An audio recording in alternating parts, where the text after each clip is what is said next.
পৌঁছানোর জন্য সহযোগী হিসেবে কাজ করেছেন, তাদেরকে যথাযথ মূল্যায়ন করা হোক। আজকে বর্ধিত সভায় মূলত আমাদের সাংগঠনিক আলাপ আলোচনা হবে। আমরা চাইবই আমাদের কথাগুলো আমাদের সর্বোচ্চ পর্যায়ে পৌঁছায় দিতে সরাসরি। আমরা সমাধানের দিকে যাচ্ছি, আমরা খালি কমপ্লেনের দিকে যাচ্ছি। এইভাবে দেশ পরিচালনা করলে পরে দেশের অবস্থা আরো খারাপ হবে। আমরা দ্রুত নির্বাচন চাই, এইটি আমরা প্রত্যাশা করছি।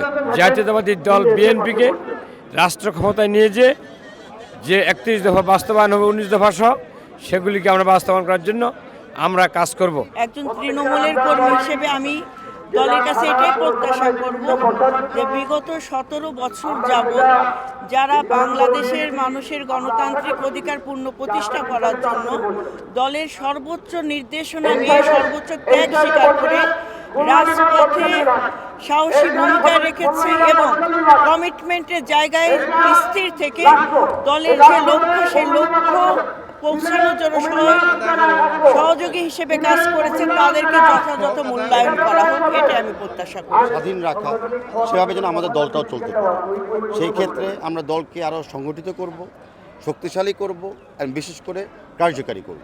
আমরা তো আশাবাদী, আমাদের আত্মসমালোচনা তো সবসময় খুবই গুরুত্বপূর্ণ একটা ব্যাপার। আমাদের দলে এটাকে এনকারেজ করা হয়। তা আমাদের দলের অভ্যন্তরীণ যে সমস্যাগুলি থাকতে পারে সেগুলো আমরা খুলে ধরবো, আমরা সমাধানের দিকে যাচ্ছি, আমরা খালি কমপ্লেনের দিকে যাচ্ছি।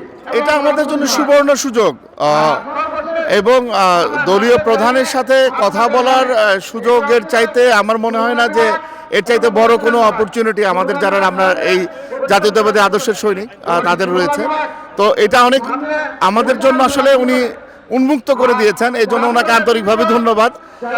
আমাদের চারপাশে যা ঘটছে সেটা আমরা সরাসরি জানাতে পারবো এবং আমরা অলরেডি দেখছি যে প্রত্যেকটা জিনিসে আমাদের দলীয় সাংগঠনিকভাবে অনেক বেশি কঠোর। তো আমরা চাইবই আমাদের কথাগুলো আমাদের সর্বোচ্চ পর্যায়ে পৌঁছায় দিতে সরাসরি। আগামী যে নির্বাচন কিভাবে নিয়ে হবে তারই দিক নির্দেশনা দেবে এবং আমাদের মাঠে ময়দানে কিভাবে কাজ করতে হবে সেই দিক নির্দেশনা দেবে। আমরা আমাদের তারেক রহমানকে বলবো, এই ফ্যাসিবাদী সরকারের পতনের পর এই অন্তর্বর্তীকালীন সরকার যেভাবে দেশ পরিচালনা করছে সংস্কারের নামে, এইভাবে দেশ পরিচালনা করলে পরে দেশের অবস্থা আরো খারাপ হবে। আমরা দ্রুত নির্বাচন চাই, এইটি আমরা প্রত্যাশা করছি।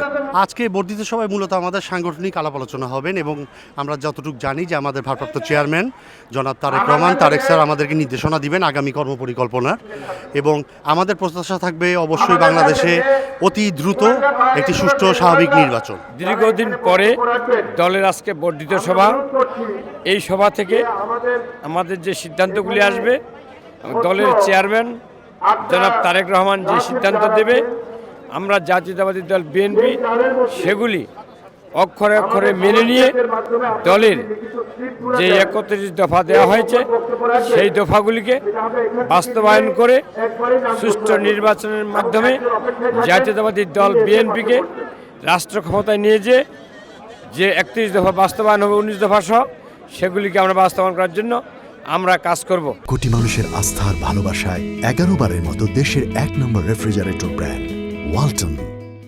আমরা যে বার্তাগুলো দিতে চাই সেটা হচ্ছে সাধারণ জনগণের কোথায় কোনটা অসুবিধা আছে এগুলো জানাতে চাই। এগুলো আসলে কেন্দ্রীয় নেতৃবৃন্দ অনেকেই জানেন না। আমাদের যে এলাকায় আমরা কাজ করি সেই স্ব এলাকার জনগণের চাহিদা কি এগুলো আমরা আসলে জানাতে চাই। আজকের বর্ধিত সভা অনেকদিন ধরে অনুষ্ঠিত হচ্ছে, তারপরেও আমরা যে উন্মুক্ত একটা খোলা বাংলাদেশে, নতুন বাংলাদেশে আমরা বিএনপির একটি বর্ধিত সভা করতে পারছি। এই জন্য আমরা মহান আল্লাহ রব্বুল আলমীর কাছে শুকরিয়া আদায় করছি। আল্লাহ রব্বুল আলমিন আমাদের বিএনপির ভারপ্রাপ্ত চেয়ারম্যান তারেক রহমানকে সুস্থতা দান করুক এবং তার নেতৃত্বে নতুন একটি বাংলাদেশের নতুন একটি রাজনৈতিক দিক নির্দেশনা আমরা আজকে এই বর্ধিত সভা থেকে পাবো।